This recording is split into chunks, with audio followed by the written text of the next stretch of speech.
جیسا کہ آپ کو پتہ ہے کہ ماہ رمضان میں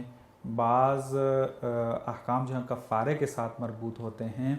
تو اس کی تھوڑی سی تفصیل ہو جائے کہ کفارہ، اور پھر ایک اصطلاح استعمال ہوتی ہے کفارہ جم کے عنوان سے، تو آسان الفاظ میں اس کو توضیح دیں تاکہ ناظرین جو ہیں اس کو بہترین انداز میں سن سکیں اور اس پر پھر عمل کر سکیں اگر کوئی مبتلا ہے اس میں۔ صحیح۔ دیکھیں، کفارہ کے حوالے سے تو پہلے بات ہو چکی ہے کہ کفارہ کیا چیز ہے، اور بہرحال ہم بھی اختصاراً بیان کر دیتے ہیں کہ اگر کوئی جان بوجھ کر جو ہے آگے موارد آئیں گے کہ کون کون سی چیزیں ہیں جن کو انسان انجام دیتا ہے جان بوجھ کر، تو قضا کے ساتھ ساتھ کفارہ بھی ہوتا ہے۔ اور کفارے میں لکھا ہے کہ 3 چیزیں ہیں، یا ایک غلام آزاد کرے، یا جو ہے وہ 2 مہینے کے روزے رکھے، یا یہ ہے کہ 60 مسکینوں کو کھانا کھلائے۔ ٹھیک ہے، تو یہ 2 چیزیں تو اس زمانے میں ہیں، تیسری چیز نہیں ہو سکتی چونکہ غلام اس دور میں نہیں ہے، تو ظاہر سی بات ہے غلام آزاد نہیں کیا جا سکتا، باقی 2 چیزیں بچ جاتی ہیں تو وہ کفارے کے طور پہ دینی ہوتی ہیں۔ کفارہ جم کا بھی مطلب یہی ہے کہ یعنی اگر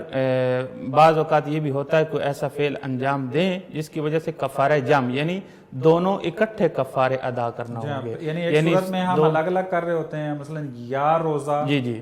یا جو ہے آپ 60 مسکینوں کو کھانا کھلائیں، لیکن جم میں جو ہے تو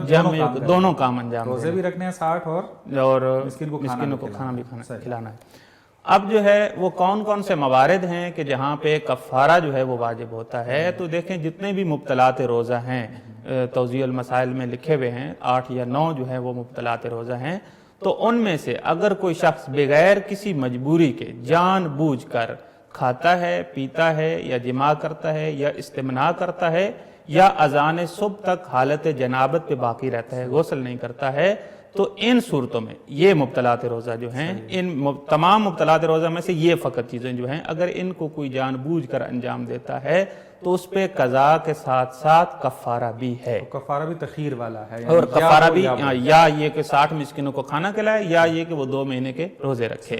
اب جو باقی چیزیں بچ جاتی اس کے علاوہ، مثلا کوئی جان بوجھ کر کہہ کرتا ہے یا خدا اور پیغمبر کی طرف جھوٹی نسبت دیتا ہے، تو اس کے بارے میں کیا ہے؟ تو اس میں جو آغا سستانی ہیں ان کے نزدیک یہ ہے کہ فقط قضا ہے، کفارہ نہیں ہے۔ ٹھیک ہے،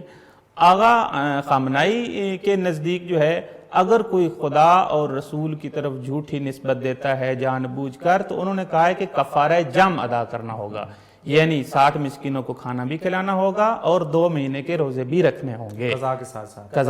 ساتھ قضا بھی ہے ساتھ میں۔ تو یہ ہے اور ایک اور چیز بھی ہے جو کفارہ جم میں بیان کی گئی ہے، وہ یہ ہے کہ اگر کوئی شخص حرام سے روزے کو باطل کرتا ہے، حرام چیز سے، مثلا شراب جو ہے وہ ویسے بھی نجس بھی ہے اور حرام بھی ہے، عام حالات میں بھی اس کا استعمال کرنا یا پینا جو ہے وہ حرام ہے، تو اگر کوئی شخص جو ہے روزے کی حالت میں اس حرام چیز سے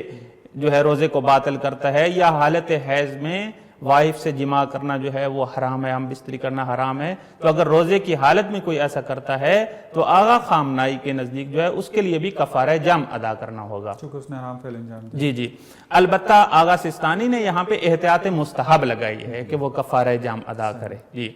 اور اس سے ہٹ کر جو کچھ اور مسائل جو بچ جاتے ہیں وہ یہ ہے کہ بعض اوقات اگر کوئی شخص جو ہے وہ بالغ ہو چکا ہے، کوئی بچہ جو ہے وہ بالغ ہو گیا، اب مثلا وہ 30 سال کا ہو چکا ہے، ٹھیک ہے، اب اسے معلوم ہوا ہے کہ جب میں بالغ ہوا تھا تو میرے اوپر جو ہے روزے واجب تھے، لیکن اس وقت اسے علم نہیں تھا، ٹھیک ہے، تو یہاں پہ یہ کہتے ہیں کہ اب آپ کے اوپر کفارہ نہیں ہے، فقط آپ نے ان روزوں کی قضا کرنی ہوگی، ٹھیک ہے۔ اس کے علاوہ جو ہے اگر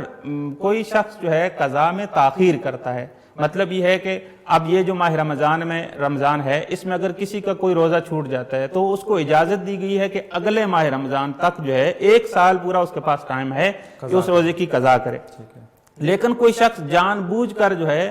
اگلے ماہ رمضان تک روزہ نہیں رکھتا، تاخیر کرتا ہے، تو اس کے لیے بھی انہوں نے یہ کہا ہے کہ اس کو قضا کے علاوہ 1 روزے کے بدلے میں 1 مد طعام جو بنتا ہے 750 گرام یا 3 پاؤ، ٹھیک ہے، اب 3 پاؤ گندم ہو جو بھی اس علاقے میں رائج غذا ہے وہ دینا ہوگا، ٹھیک ہے۔ اور اسی طریقے سے اگر کسی شخص کے اوپر جو ہے کئی سال کے کفارے ہیں، ٹھیک ہے، کافی عرصہ گزر چکا ہے، کفارہ اس پہ واجب تھا لیکن کئی سال، مثلا 2007 میں اس کے اوپر کفارہ واجب ہوا تھا، دینا تھا، اس نے روزہ باطل کیا جان بوجھ کر، ابھی 2020 چل رہا ہے، تو کیا کفارے بھی جو ہے وہ اتنے ہی ہو جائیں گے؟ نہیں، اسے 1 ہی کفارہ ادا کرنا ہوگا۔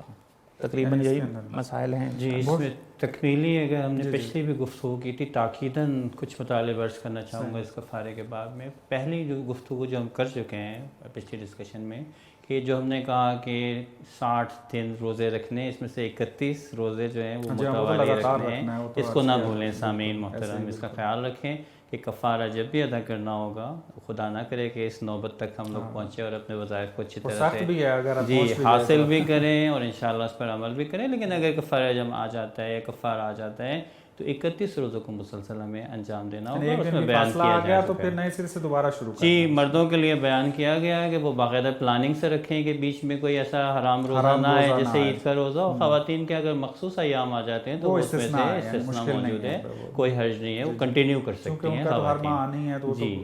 جی ایک یہ مسئلہ. دوسرا آغا سستانی کا ایک مسئلہ موجود ہے کفارے کے سلسلے میں، کہ ایک مورد انہوں نے کفارے کا یہ بتایا کہ اگر کسی کو ڈکار آ جاتی ہے